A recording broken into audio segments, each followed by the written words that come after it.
¿Qué es la promoción de la salud? Yo creo que lo interesante de discutir la promoción de la salud es referirnos a todo este campo que nosotros tenemos en la salud pública, ¿no? Cuando trabajamos con la salud, con la enfermedad, y los dos son conceptos complejos. ¿Qué es salud?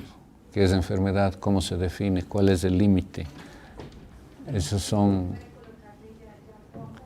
aspectos que tienen que ser trabajados previamente para entender el concepto de promoción de salud, ¿no? Si hacemos historia, surge la promoción de la salud a nivel internacional como un elemento que después se tomó en cuenta para las políticas públicas en la Carta de Ottawa, en 1986, ¿no? Lo que creo que es interesante rescatar de ese proceso de discusión en la Carta de Ottawa es que partiendo en Canadá de un sistema de salud que garantiza desde el Estado a la población la atención a sus problemas de salud, una de las mayores dificultades, de los mayores problemas que se veían como política pública en Canadá es la sostenibilidad de un sistema que puede ser un barril sin fondo si es que no se trabajan otros aspectos que tienen que ver con los problemas de salud y enfermedad para prevenir la enfermedad y para promover la salud. Y esos otros aspectos que tienen que ver con lo que ahora manejamos como determinantes sociales de la salud, esos otros aspectos tenían que trabajarse desde la política pública para impedir que esa atención a la enfermedad sea un barril sin fondo en un sistema que no podía sostenerlo definitivamente si seguía así. Y lo interesante para mí de la Carta de Ottawa es que de alguna manera operacionaliza la promoción de la salud y nos da una guía que yo creo que es válida hasta ahora como marco de referencia para discutir la promoción de la salud y qué hacemos para trabajar la promoción de la salud. Entonces, si nos acordamos de algunos de los componentes de la Carta de Ottawa, políticas públicas, ambientes saludables, habilidades individuales para enfrentar los problemas de salud y enfermedad, participación comunitaria y reorganización de los servicios de salud. Creo que esos elementos, yo me atrevería a decir que son hasta ahora los elementos válidos y sustantivos de la promoción de la salud para nuestros días. Después hubo, ustedes conocen, varias conferencias de promoción de salud. Yo no sé en cuál estamos ahora, en la séptima, la octava conferencia de promoción de salud, que fue en Helsinki.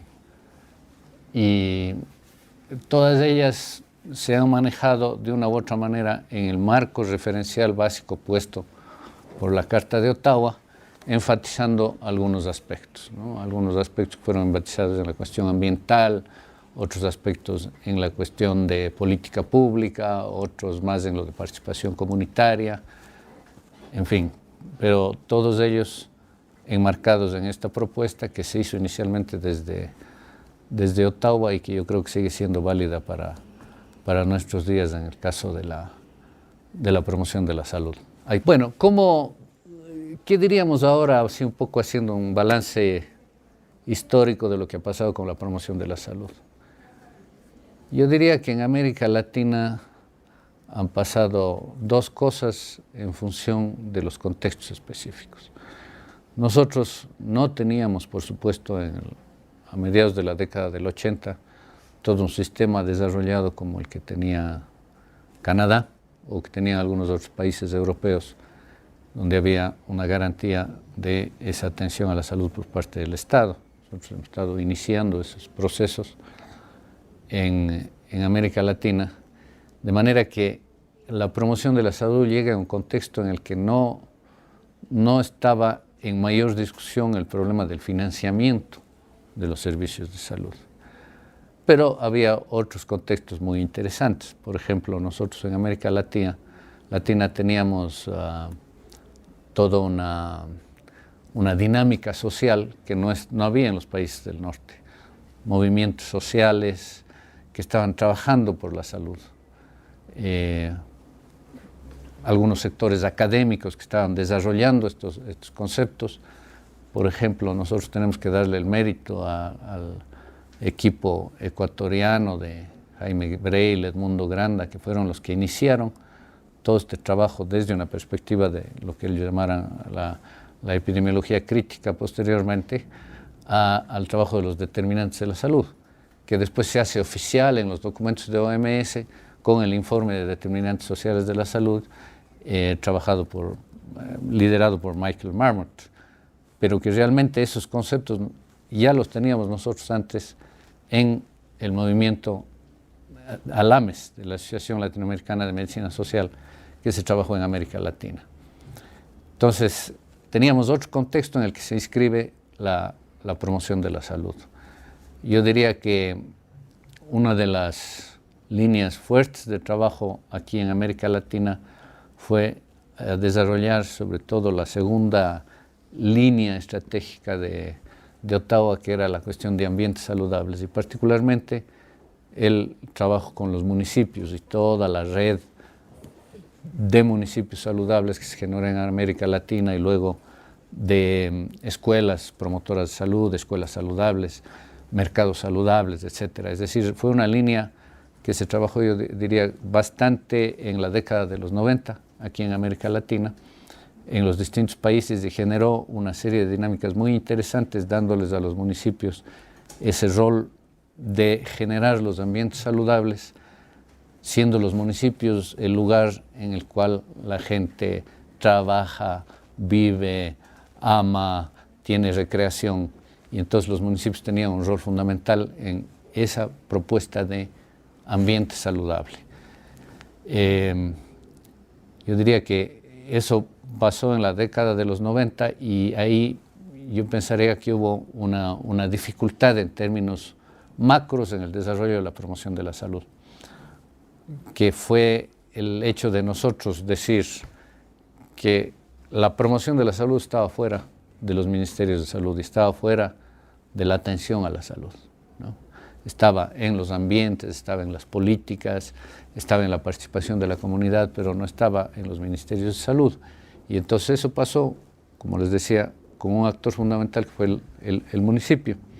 Pero eso nos dejó un vacío, yo creo, en las políticas de salud, porque si bien hay muchos aspectos de la determinación de la salud que están fuera de la gobernabilidad de los ministerios de salud como entes rectores, sin embargo, hay otros donde los ministerios tienen un rol fundamental. Por ejemplo, el rol regulatorio para trabajar los problemas de salud, no solamente de enfermedad, sino de salud en el conjunto de la población y el conjunto de la gestión del Estado.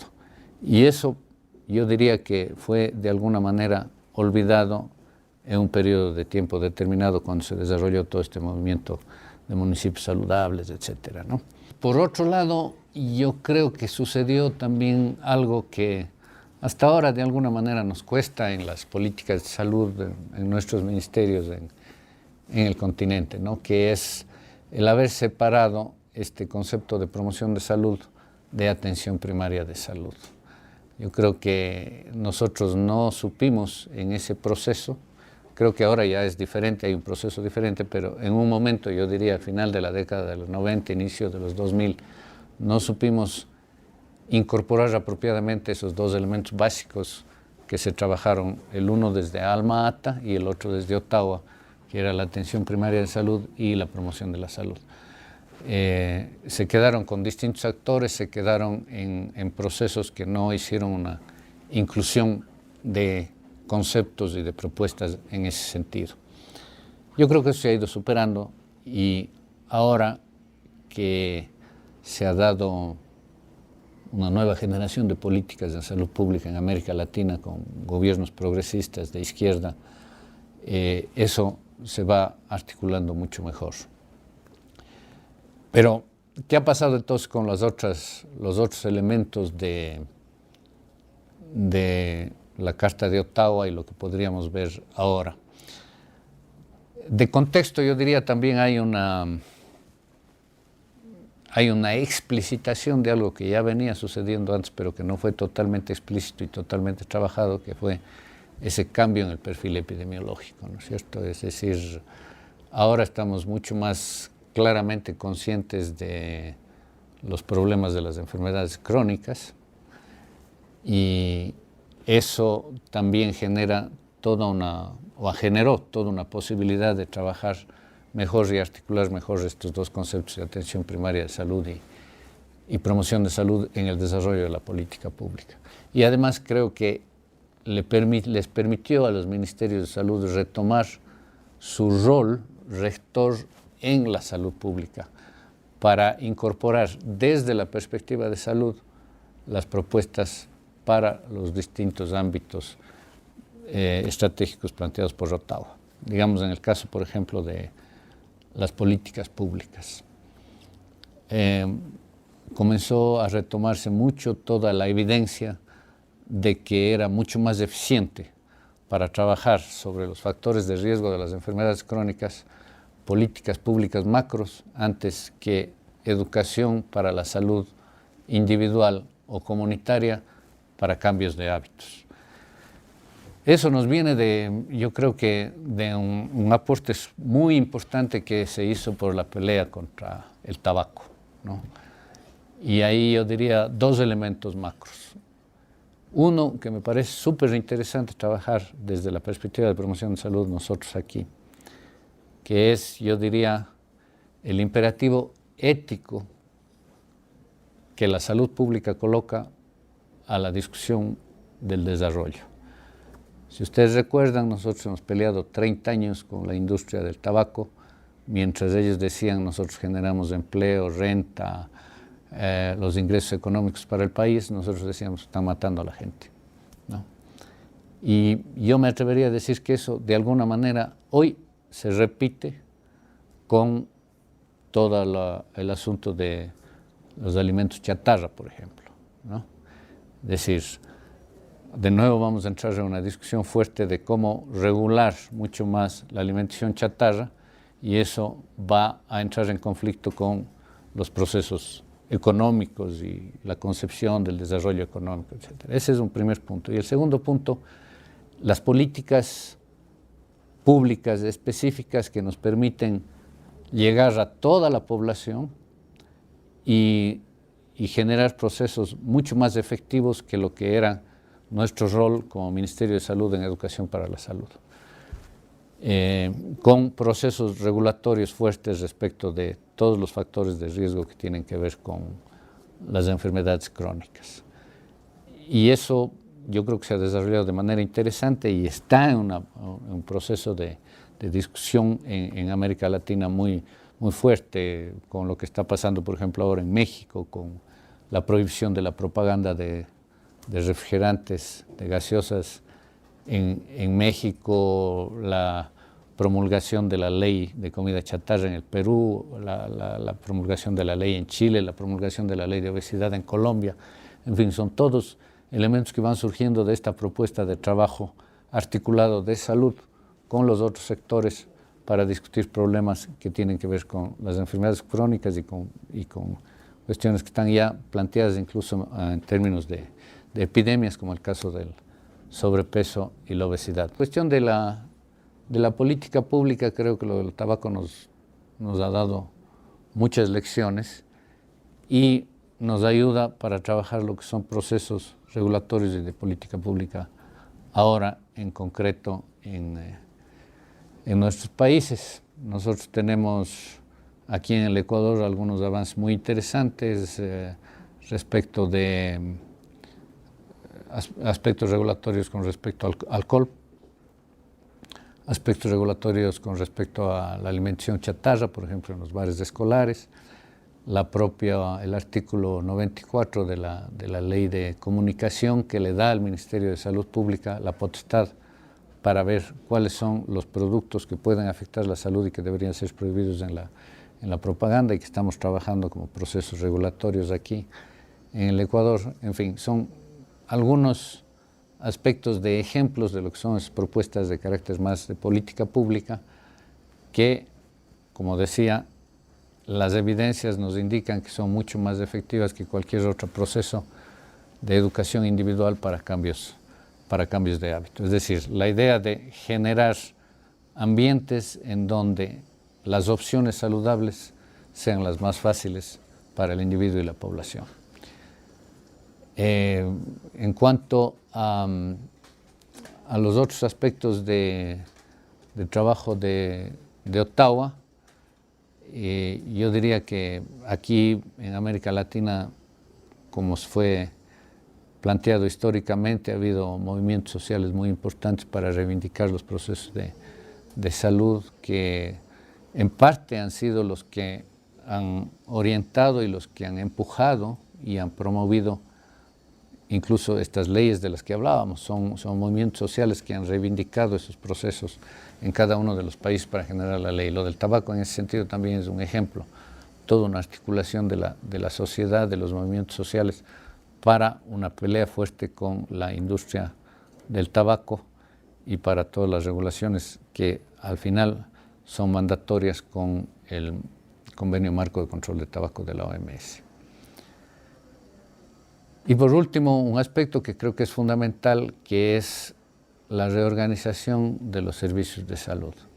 Es decir, se ha retomado todo lo que ha sido esencialmente lo planteado por Alma Ata, ¿no es cierto?, para revisar y fortalecer.